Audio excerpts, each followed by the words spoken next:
தமிழ்நாடு முழுவதும் ரேஷன் கடை ஊழியர்கள் மூலம் ரேஷன் அட்டைதாரர்களுக்கு முக்கிய எச்சரிக்கை விடுக்கப்பட்டுள்ளது. குடும்ப உறுப்பினர்கள் அனைவரும் கட்டாயம் கைவிரல் ரேகை பதிவு செய்ய வேண்டுமென அறிவுறுத்தப்பட்டுள்ளது.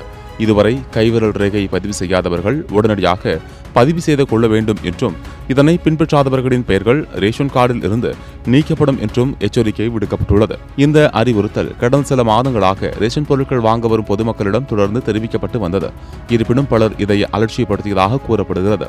இதனையடுத்து ஜனவரி மாதம் முதல் ரேஷன் கடை ஊழியர்கள் கடுமையான அறிவுறுத்தல்களை வழங்க தொடங்கியுள்ளனர்.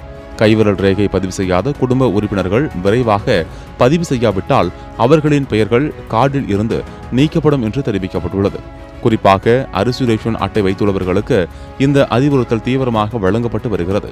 கைவிரல் ரேகை பதிவு செய்யாதவர்களின் பெயர் நீக்கப்பட்டால் அதற்கேற்ப ரேஷன் பொருட்களின் அளவும் குறைக்கப்படும் என்றும் எச்சரிக்கப்பட்டுள்ளது. இந்த நடவடிக்கை எப்போது வேண்டுமானாலும் மேற்கொள்ளப்படலாம் என்பதால் பொதுமக்கள் உடனடியாக செயல்பட வேண்டுமென அறிவுறுத்தப்பட்டுள்ளது. அரிசி ரேஷன் கார்டுகளில் பதிவு செய்யப்பட்டுள்ள குடும்ப உறுப்பினர்களின் எண்ணிக்கையை அடிப்படையாக கொண்டு மாதந்தோறும் அரிசி ஒதுக்கப்படுகிறது. இதில் நடைபெறும் மோசடிகளை தடுக்கும் நோக்கில் மத்திய மற்றும் மாநில அரசுகள் இணைந்து இந்த நடவடிக்கையை மேற்கொண்டுள்ளன. கைவிரல் ரேகை பதிவு செய்வது எளிமையான செயல்முறையாகும்.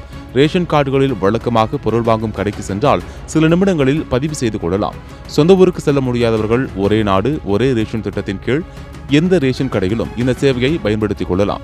எனவே இதுவரை கைவிரல் ரேகை பதிவு செய்யாதவர்கள் தாமதிக்காமல் பதிவு செய்து கொள்ளுமாறு கேட்டுக் கொள்ளப்படுகிறார்கள்.